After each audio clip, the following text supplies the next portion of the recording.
Welcome to the Sunset Stories channel. Don't forget to subscribe and share your favorite stories with your friends. Thanks for your support and enjoy watching. I woke up that morning in Chicago without any inkling that the day would bring anything out of the ordinary. I'm 31 years old, my dark brown hair falling just below my shoulders, and I was slowly making breakfast in the cozy kitchen of my small apartment on the north side of the city. The bacon and eggs in the pan sizzled gently as I mentally ran through my to-do list. Drop my daughter off at preschool, head to the office, finish an important report. That evening, I planned to pick out a birthday gift for my mother-in-law with my husband, Daniel. Everything felt routine, yet I sensed a faint edge of unease underneath it all, as though this Tuesday was preparing a surprise for me. Daniel was still half asleep in the bedroom, while my 5-year-old daughter, Emily, dashed around the apartment, gathering a small pile of just-in-case toys to stuff into her pink backpack. Watching her, I couldn't hold back a smile. She was cramming in a plush rabbit, a fancy dress doll, and 2 or 3 colorful scraps of fabric she called royal blankets. "Emily, sweetie," I said gently, turning off the stove, "could you maybe take just one toy?" "But Mom," she protested, clutching the rabbit in her arms, "what about my veterinary clinic game? I have a patient, and I need a nurse." "And who's the nurse supposed to be?" "The doll. Of course. I can't do it without her." I shrugged, recognizing I wouldn't win against that kind of single-minded determination. I smiled. If Emily wanted to haul all those toys, fine, as long as she carried that giant backpack herself. My own life, I noted wryly, seemed to lack that spark of childlike freedom. Half an hour later, Daniel finally roused himself and set about his usual morning routine.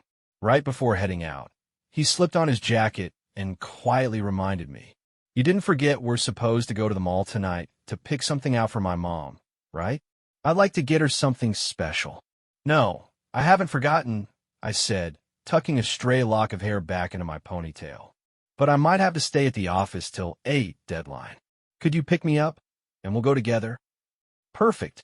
I'll try to leave a bit early so we can beat traffic," he replied, giving me a quick peck on the cheek. After Daniel closed the door, I lingered for a moment, alone with my thoughts. A restless, unfamiliar longing stirred inside me, a hunger for something new. I realized that Daniel and I had been steady and calm lately, maybe too calm. Maybe I'm simply craving excitement, I thought. But there was no time to dwell on it. Emily was already tugging at me to hurry up, reminding me we needed to get her preschool. By 9, I was at the office, a sleek, modern building of steel and glass, its panoramic windows overlooking vast, airy lobbies. I worked in the marketing department of a software development company, part of a big team that included related divisions. Competition, promotions, bonuses, all the usual. One of my colleagues was Mark Holmes, about 40 years old. He'd once held the top position at a major IT conglomerate on the East Coast before joining us about a year ago. He struck me as confident, fit, with neatly trimmed hair sprinkled with gray and a permanent hint of a smile. Like me, he was also married, with 2 sons, so he presented an image of a dedicated family man. Initially, I barely interacted with Mark. Then, a few months ago, our boss, Ms. Morgan, assigned us both to the same project. We started working together more often, meetings, presentations, brainstorming sessions. Over time, I realized I was noticing not just his professional strengths, but a subtle pull, a growing attraction. One evening, when we both had to stay late, he suggested we order pizza. "To make the work more fun," he said. We ended up in a small meeting room, joking about our managers and coworkers while eating pizza right out of the box. I laughed in a way I hadn't for a long time, and on the way home, I couldn't stop thinking about how much I enjoyed being around him. Both of us were married, and I told myself it was nothing more than friendly rapport. Within months, everyone knew that Mark and I got along well professionally. There were quiet whispers. "Are they just working on a project? Or is there something more?" Those rumors bothered me, but I couldn't bring myself to avoid him. Something about his gaze, his warmth, and the casual brush of his hand when we sat side by side made it impossible. On the morning of that day, one that had started like all the others, I needed to finalize a big presentation for an international client. Mark was assigned to the same project, so we were bound to have a busy day working in tandem. Tasks whirled through my mind, along with lingering memories of those nearly innocent moments that had stirred something deeper in me. Around noon, an instant message popped up on my screen. "Natalie, want to grab lunch? Need to discuss a few things. And I'm starving." "Mark." My pulse quickened. I typed a response that I hoped sounded casual. "Sure. Right at lunch break." We met by the elevator, exchanged half smiles, and rode down to the lobby. A bustling Italian restaurant nearby was crowded with the lunch crowd, but we found a table by the window. "I hear the risotto here is great," he said, scanning the menu. "Want to try it?" "Why not?" I replied, grinning. "I usually grab something simpler, but let's treat ourselves. Think of it as a mini celebration. We're almost done with the project," he pointed out. After we placed our order, our talk stayed on work issues, but as soon as the waiter brought us wine and that fragrant risotto, the conversation drifted to personal topics. "So, how's everything at home?" Mark asked, looking straight into my eyes. "At home? Fine," I answered, feeling awkward. "My daughter's growing, my husband working. We're supposed to buy a birthday gift for my mother-in-law tonight. So, the usual." "I know the feeling," Mark said, taking a sip of wine. "Sometimes the daily grind just gets to you, doesn't it?" He couldn't have nailed it more precisely. I gave a little shrug, not sure how to answer, but the unspoken resonance was clear. We both sensed something missing in our comfortable family lives. "Maybe," he said, clearing his throat, "we could go out for dinner one evening away from office deadlines and projects." "Mark," I gripped my wine glass, my heart thudding. "I have a family, a husband, a child. And you." "I get it," he said quickly. "I'm not trying to pressure you. I just want to be honest about what's going on." My cheeks warmed. Part of me wanted to say yes, but I was also painfully aware of the risk. I shifted my gaze to the window, watching people hurrying along outside, oblivious to the turmoil inside me. "I'll think about it," I murmured, as if to end the conversation. We returned to the office, pretending it was just a friendly lunch, but my mind was a storm of conflicting emotions. Toward the end of the day, after most people had left, Mark and I were still in a small conference room wrapping up slides. Suddenly, he pushed his laptop aside, leaned forward, and said quietly, "I can't keep acting like I don't feel anything for you. I'm sorry if this seems too forward." "No, it's okay," I whisper, my voice shaky. "I'm just confused." He moved closer, our eyes locked, and I didn't pull away. He took my hand, the silence so complete I could hear the hum of the overhead light. Then, softly, he pressed his lips to mine. It lasted only seconds, but it felt like an eternity, an electric surge of adrenaline, fear, and excitement. "I have to go," I blurted, glancing at the time. "Daniel's waiting. We're supposed to buy that present." "Of course," he said, pulling back. "I'm not asking you to decide anything now. Just let me know if you want to talk." "Okay." I nodded, shutting down my laptop, trying to control my trembling hands. All the way home, I replayed those brief seconds. That kiss had shattered the boundary between innocent friendship and something far more dangerous. When I pulled up in front of my building, Daniel was outside, ready for a trip to the mall. "Shall we go?" he asked, smiling but instantly noticing my unsettled look. "Rough day." "Yeah, just a lot of work," I muttered, tucking my hair behind my ear and trying to conceal my nerves. The rest of the evening was routine. We found a suitable gift for Daniel's mom, returned home, and tucked Emily into bed. Yet, as I lay next to Daniel, I couldn't stop thinking about Mark, his touch, his kiss. My conscience was strangely silent, giving way to exhilaration laced with dread. I crossed the line, and I knew there was no way to go back. The next morning, I woke feeling edgy. Strange dreams had haunted me. A crossroads, two diverging paths, one toward my family and stability, the other toward something terrifying but exciting. I shook off the images and tried to concentrate on the usual morning routine. A quick shower, a bite to eat with Daniel and Emily, and then the commute to work. Stepping into the sunlit lobby, I automatically noticed who was already in. Mark's coat hung on the rack. A little voice warned me. Maybe I should hurry to my desk and act like everything is normal. But I'd barely sat down before I saw a blinking message in the corporate chat. Morning. If you want to talk, I'll be in conference room 4 in about 10 minutes. Mark. My stomach flipped, and I stared at the screen for a few seconds before typing, I'll be there in 15. Already, my hands were trembling. Am I walking right into this? I asked myself. I could have said I'm busy, but I had already replied. About 15 minutes later, I slipped into conference room 4. Mark was by the window, flipping through slides. He smiled gently when he saw me. No arrogance, just a hint of unease. Hey, I managed, trying to keep my voice steady. Hey, he said softly. How are you after yesterday? Confused, I admitted. I didn't expect it to get so intense so quickly. I understand, Mark said, and I don't want to demolish your life or mine. But I can't pretend I don't feel something. If you want to keep it slow, I'm all right with that. I just want to acknowledge what's happening. I studied his face, my heart pounding. It was the first time I'd owned up to myself that I felt the same. It was complicated, but I couldn't deny the pull. Maybe we just keep it cautious, I mumbled, playing with a pen. But more than just co-workers. That works for me, he said, as long as we don't act like nothing happened. We decided to take it one day at a time, see each other when possible, be discreet but not freeze each other out. Rationally, I knew this could lead to anything.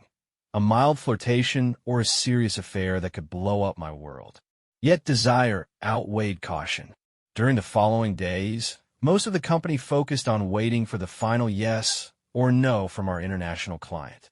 Mark and I poured ourselves into the project, working late to handle follow-up questions and finalize presentations. Often, we were the last two in the office. As soon as most people left, that charged closeness emerged. Hushed words in dim hallways, the occasional furtive kiss when we were sure no one was around. I started noticing how distracted I was at home. Daniel seemed calm. Almost too calm. I found myself silently blaming him for not noticing what I was missing. Emily, blissfully unaware, remained a bright spot of happiness. My conflicting thoughts tore at me. I wanted to protect my family life for her sake, but I also yearned for something more. Rumors inevitably circulated. A big company fosters plenty of talk, and people had spotted Mark and me heading out to lunch or exchanging glances. Ms. Morgan, our boss, about 50, stern but fair, either genuinely didn't notice or chose to turn a blind eye. One day after a small group meeting, she pulled me aside. You and Mark work well together. I'm expecting good results, right? Yes, of course. I replied, trying to appear natural. Good. I like seeing co-workers who click. We have more projects down the line, so keep it up, she said, then hurried off. I wondered if there was a hidden meaning in her tone, but she didn't press further. One evening, as I was heading out, Mark approached my desk. Hey, maybe we really can go somewhere on a weekend. There's a spot by Lake Michigan, just a couple hours away. I don't mean overnight, just a day trip, a hike, some fresh air. Mark, that's too risky, I said, alarmed. What would I tell Daniel? And what about your wife? I'd say it's a last-minute work trip. The kids are used to me traveling, he answered, sounding guilty. I just want one day in a place where no co-workers or neighbors will stumble upon us. The idea was tempting, but it also meant a bigger lie. It could tear apart both families. Why am I even considering it? I asked myself. I could wreck everything. I'll think about it, I said finally. Soon after that conversation, we heard the news that the international client had signed the contract. A wave of excitement swept the office, and we enjoyed an impromptu celebration with cupcakes and some sparkling wine. Ms. Morgan thanked the whole team, especially Mark and me, for our stellar work.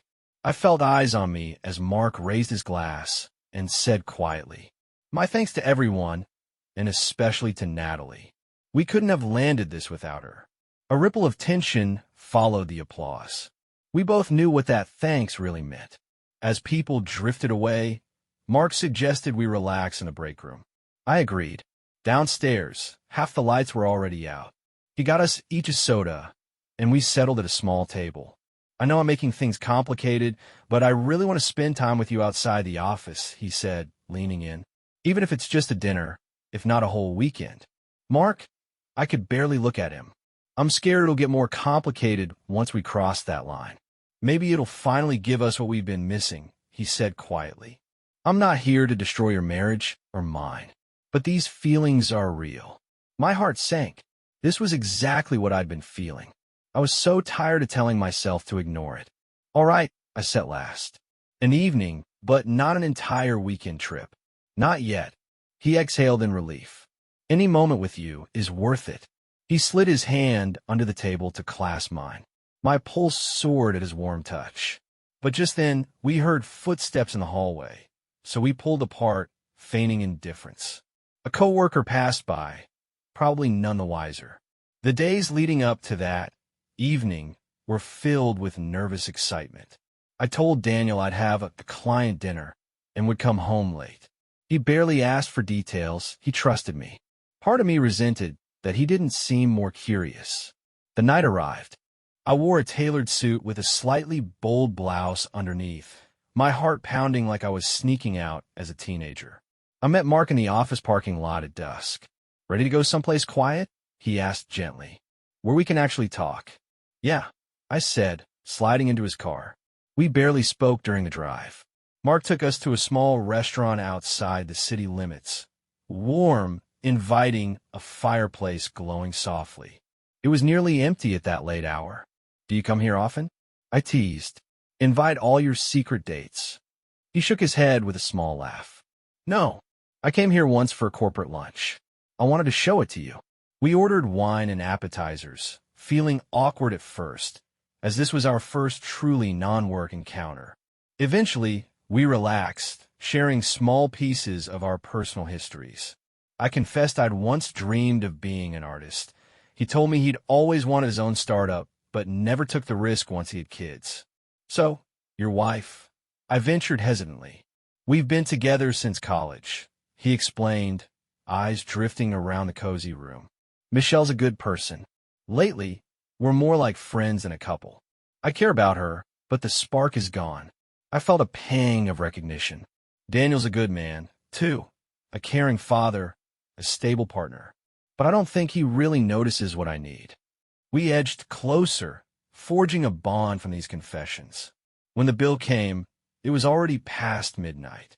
Do you want to stay a bit longer? Mark asked softly. I should go, I sighed. Daniel's expecting me. Outside, under the dim parking lot lights, Mark pulled me into a slow, deep kiss. It felt like we were giving ourselves over to whatever this was, no more polite constraints. Thank you for tonight, he whispered, stepping back. No matter the risks, I'm glad we did this. Me too, I admitted, eyes closed. On the drive home, I replayed the kiss in my mind, bracing myself for the delicate dance of keeping this secret. Inside, a swirl of guilt and excitement raged. Daniel was still awake, on the couch, and greeted me with mild concern. You okay? I'm fine, I assured him, keeping it short. Just wiped from all the work talk. He let it go, and I headed to bed. But I couldn't sleep, thinking about Mark's face, his touch, the mingling taste of adrenaline and fear. My life had just taken a drastic turn, and I didn't know where it would lead. Over the next few days, Mark and I texted quietly, arranged secret meetups, stole quick kisses in the office. I barely focused on my responsibilities at home. I was either restless around Daniel or hyper-aware of how easily I could lie to him. Emily remained my only solace, her innocent chatter free of complications. Then came the big corporate party to celebrate the deal, a Friday night with an 80s theme at a downtown hotel. Everyone was invited to bring spouses or partners. I dreaded the possibility of running into Mark and his wife, Michelle, while I was there with Daniel. Daniel and I arrived, half-heartedly playing along with the retro dress code. Almost immediately, I spotted Mark talking with a blonde woman, Michelle, obviously. She looked reserved in her pastel sweater and high-waisted jeans, not particularly into the party vibe. I felt a stab of jealousy, though I had no right to it, considering Daniel was at my side. Throughout the evening, Mark and I exchanged fleeting glances. The tension was palpable. The music was loud, people were dancing, but I felt distant, hyper-aware of Mark's presence. At one point, I needed to escape and headed to the restroom. While I was freshening up, Michelle walked in. She offered a polite smile and started fixing her hair at the sink. "These office parties feel huge to me," she said, trying to be friendly. "I don't really know anyone." "Yeah," I answered, forcing a small grin. "They can be a lot." "So, you and Mark work together on that big project, right?" she asked. "Yes, he's a wonderful colleague," I said, my heart racing. "I wanted out of there." I mumbled an excuse about needing to get back to my husband, and she nodded kindly. I left in a near panic, feeling like a fraud. When I spotted Mark alone by the bar, I went over, unable to resist talking to him for a moment. "You look lonely," I said softly, trying to appear casual. "Michelle's not a fan of big crowds," he replied, then glanced at Daniel across the room. "How about your husband?" "He's chatting with an old work friend," I said with a shrug. Then Mark leaned in, eyes shining. "Listen," he whispered, "I get how crazy this is, but I can't stop thinking about you." My heart seized up. The party was teeming with co-workers, any of whom could observe us. Yet I whispered back, "I feel the same." Just then, Linda Spencer, an overly curious colleague, appeared out of nowhere. I forced a wide smile to mask the tension, gushing about her dance moves and dragging her to the dance floor so she wouldn't keep watching Mark and me too closely. Daniel and I left fairly early. On our way out, I couldn't help imagining what it would be like to slip away with Mark in this very hotel. That single fantasy rattled me all night. But the party was just the beginning of bigger troubles. The next day was Saturday, and I tried to throw myself in a plane with Emily. I kept checking my phone, hoping for a message from Mark, but instead got a call from Linda. "Hey, how about a coffee?" she asked brightly. "We never hang out outside work, and I'm right in your neighborhood." I felt wary, but agreed, suspecting she wanted to fish for information. At the cafe, she went straight to it. "You and Mark seem close," she said with an insinuating little smile. "Anything going on there?" "Just colleagues, Linda," I insisted, trying to sound amused by her nosiness. She probed a bit more, but I maintained my stance. Finally, she pretended she was just being curious and left. Her inquisitive nature put me on high alert. That Monday, Mark suggested we meet in the parking lot after hours. I slipped into his car around 7, my heart pounding as if we were committing a crime. We drove to a little diner in a quiet part of town. Red vinyl booths, neon lights, sports on TV. Utterly unremarkable. Exactly what we needed. We ordered coffee and pie, aware that the staff and a few locals weren't paying us any mind. Mark took my hand. "Could you take some time off next week?" he asked. "What for?" "I have a quick work trip to California. Maybe you could come. Tell your husband the company's sending you, too. We could have a couple of days away from prying eyes." Just imagining it sent a wave of excitement through me. But I knew it was a massive lie, more betrayal. Yet part of me thought, why not? "All right, I conceded I'll try, but I can't promise it'll work." He smiled, relieved. That night, I pitched it to Daniel as an urgent business trip with Mark.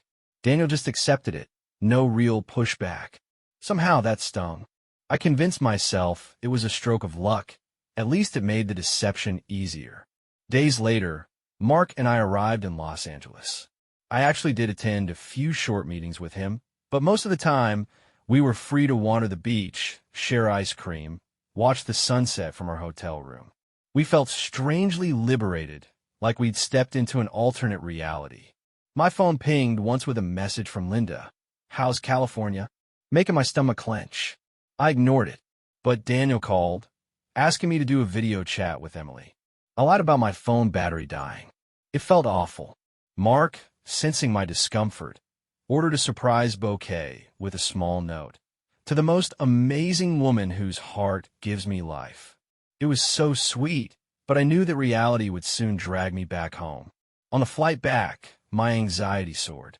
We returned to face suspicious coworkers, Ms. Morgan's demands for a detailed report, and the ever-present risk that Daniel or Mark's wife, Michelle, would realize what we'd been doing. Sure enough, Ms. Morgan summoned us for an update. Where were our meeting summaries, the data? Mark had some genuine documents from his sessions, but I had little to show. We managed to cobble together a plausible explanation, and Ms. Morgan let us off with a warning about being more transparent.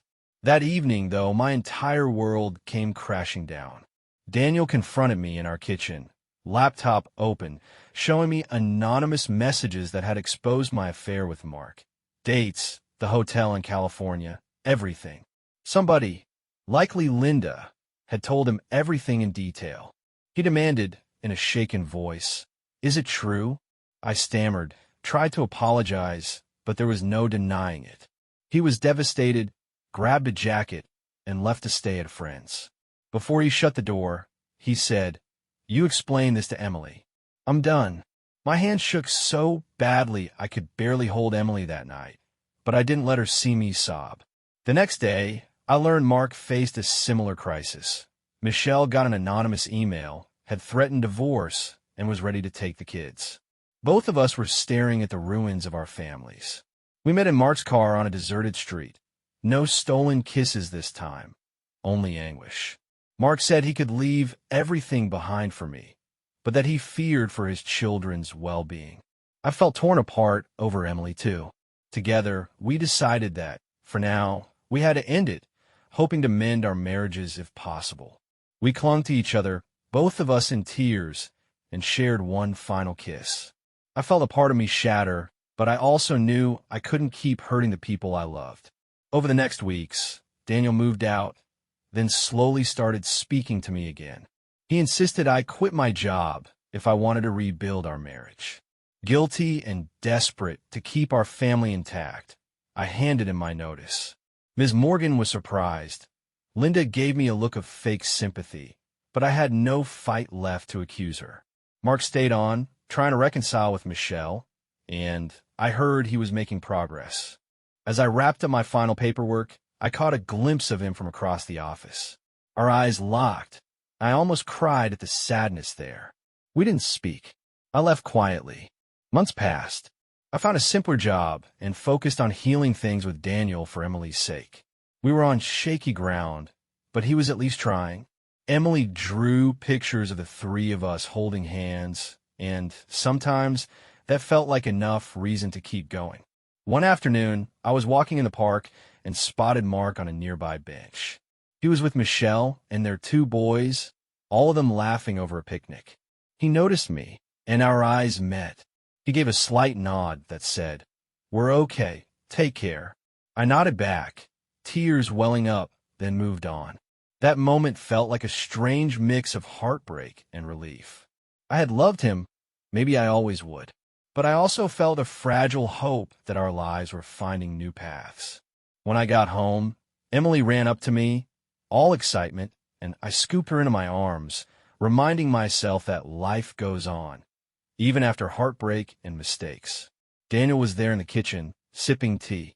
He asked me softly how my day was, and I placed a hand on his shoulder, feeling a tentative warmth between us again. I realized that although I'd closed the door on Mark, what I was choosing now was a chance at a fresh start. I can't say what the future holds. I'm left with the memories of a love that felt at once forbidden and exhilarating, and the painful lesson that followed. But for my daughter, and for my own conscience, I'm committed to moving forward. I've learned that some doors, once opened, can never be fully shut, but we can still decide which way to step when we cross that threshold. That's the end of our story. We hope you enjoyed it. Don't forget to subscribe and leave a comment. Your feedback means a lot to us.